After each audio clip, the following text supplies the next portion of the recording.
महानगरपालिका मुलांची मराठी शाळा क्रमांक 6 जोड बसवण्णा चौक येथे आयोजित साने गुरुजी कथामालातर्फे वही वाटप कार्यक्रमाच्या वेळी प्रमुख पाहुणे म्हणून अशोक खानापुरे म्हणाले, वह्यांचा वापर मुलांनी अभ्यासाकरता करावा. श्यामची आई, मैत्री निसर्गाशी या पुस्तकातील धडे मुलांनी वाचून आत्मसात करावेत, असे प्रतिपादन अशोक खानापुरे यांनी केले. निवृत्ती गायकवाड यांनी या वह्याचं सौजन्य त्यांचं लाभलेलं आहे.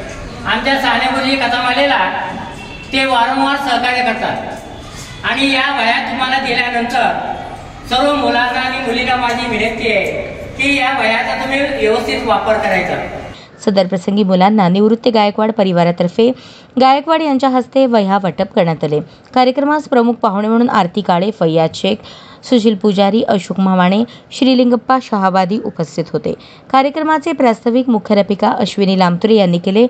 घरी राहायला जायचं आणि तिथं जाऊन शिकायचं. सगळ्यांना ऐकवायचं ना?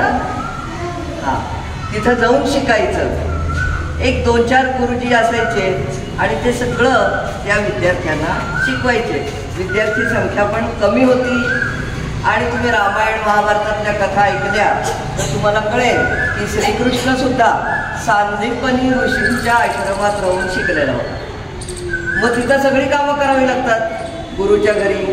आणि आता तुम्ही लामतुरे मॅडमच्या घरी जाऊन सगळ्यांनी शिकायचं म्हणल्यानंतर, तिथं राहायचं म्हणल्यानंतर त्यांना शक्य आहे का? ते काळ बदललेला आहे. पूर्वीचा काळ वेगळा होता आणि गुरुकुल पद्धती होती.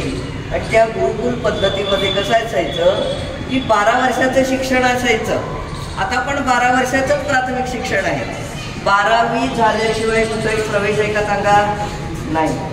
मग त्यावेळेला सुद्धा 12 वर्षाचं होतं आणि मग नंतर ज्याला जे शिकायचं ते शिकू शकत होते. धोंडू केंगले यांनी आभार मानले. कार्यक्रमात शाळेतील सर्व शिक्षक व विद्यार्थी उपस्थित होते.